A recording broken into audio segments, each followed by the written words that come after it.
Hey guys, this is Kelly. Mari and I are back with another challenge.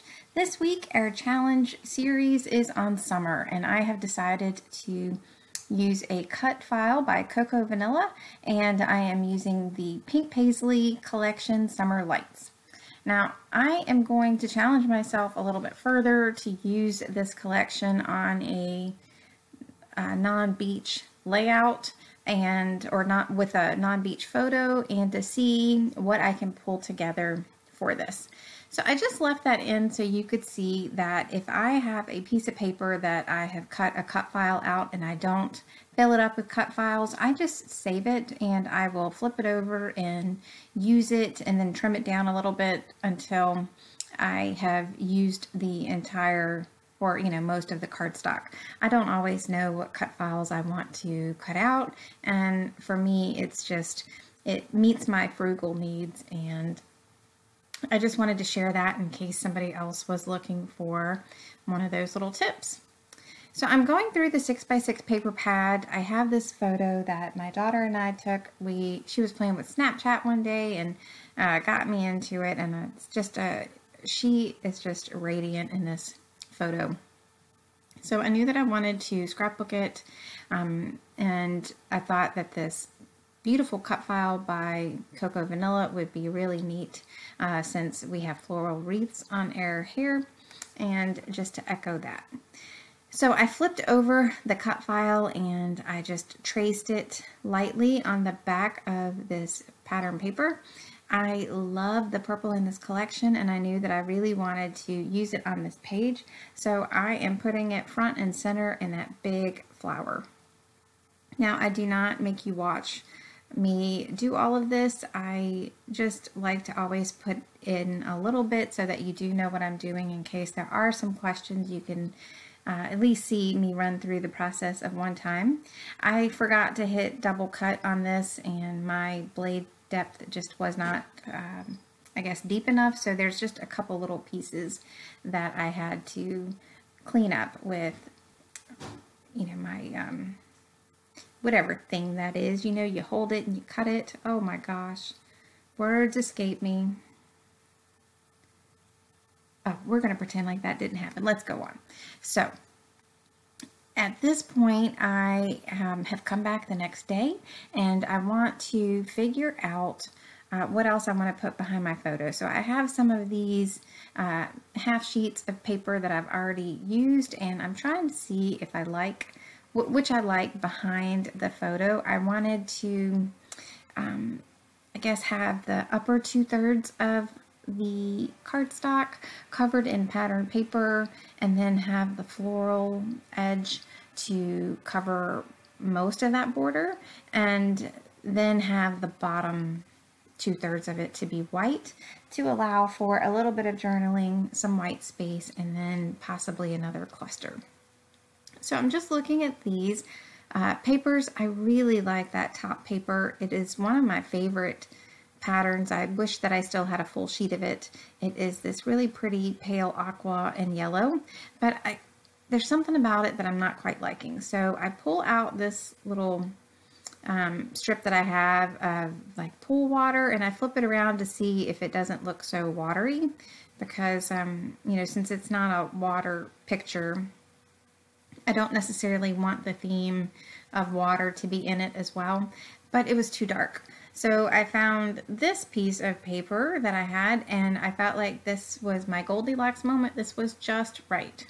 So I'm just comparing again, because I really like this one as well with the seashells and the yellow, and I'm just going to play around with the strips.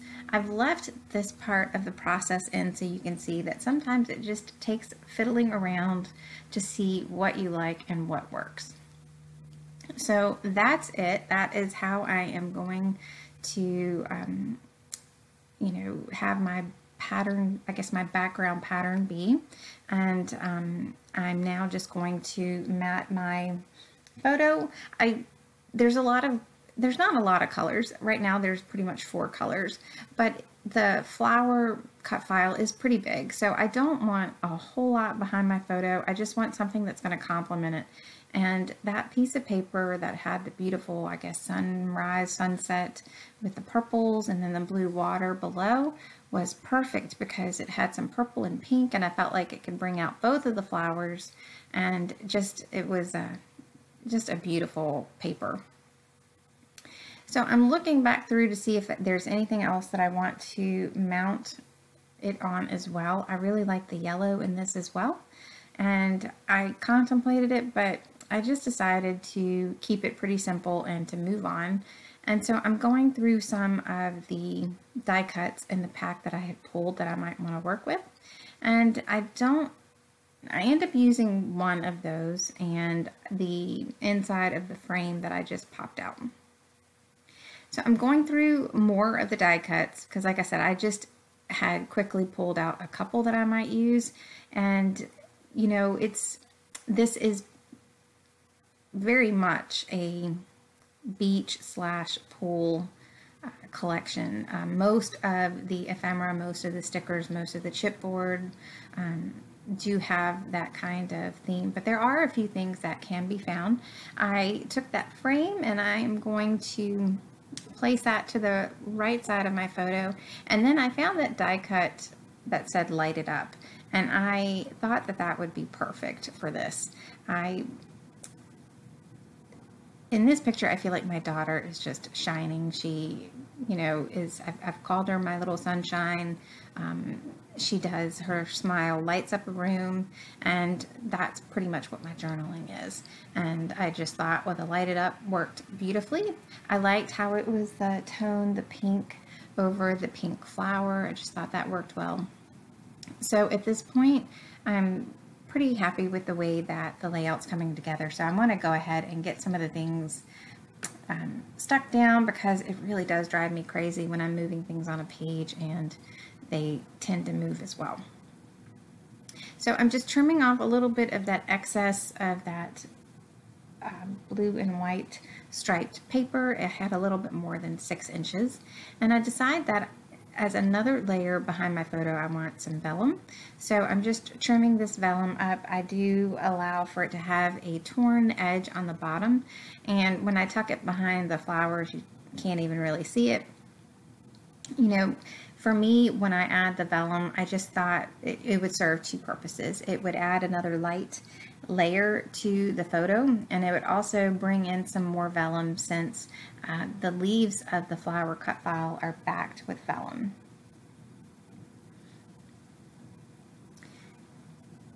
So I am going to put a little craft foam underneath my photo. I have put craft foam off camera underneath the flowers as well, and I'm going to trim a little bit off of the bottom of that foam just so that it will tuck underneath the photos. So I just you saw me counting on my mat. I love my mat. I know that my videos don't look as well with the you know, the greenish mat, but it's got this with the grid on it. It really helps me to place where some of my items are going. So I've been contemplating changing to a white background, but I'm not sure. So you can leave me thoughts if this bothers you. If you think my videos would be a lot better with the white, just leave me a comment. I would appreciate it. So I'm going to go ahead and stick down that frame. It is, I trimmed a little bit too much off of the top. I wasn't quite thinking as well. I wanted it to look like it went under the photo, and so I just nestled it over a little bit more closer to the photo so that it looked continuous, and then went ahead and put the light it up on top of it. I like the empty frame because you can see the doily underneath it. You can see a little bit of the pattern paper. That heart chipboard piece, it says, "Love this." You are going to see me move that around and around on the page. I finally find a place where I like it, but it does take me a lot of moving. So the emoji faces I thought would be cute on this, since the, you know, Snapchat, not really emojis, but I guess you can add emojis with it. I'm not really big into Snapchat. I just, you know, will play around with her when she's playing, and I have played with it a little bit, but I'm definitely not proficient in it. So I thought the emojis would be cute, and when I was looking at the sticker sheet, I saw this Hello Sunshine, and I thought, well, that's perfect. That has to go on the page, especially since, you know, the title of it is going to be lighted up, and I was going to talk about how she is my little sunshine. So because the photo is popped up on the craft foam, I am going to put a little piece just on the left hand side of that chipboard. The right hand side doesn't really need any since it is resting on top of the photo, and that way it just keeps everything looking flush.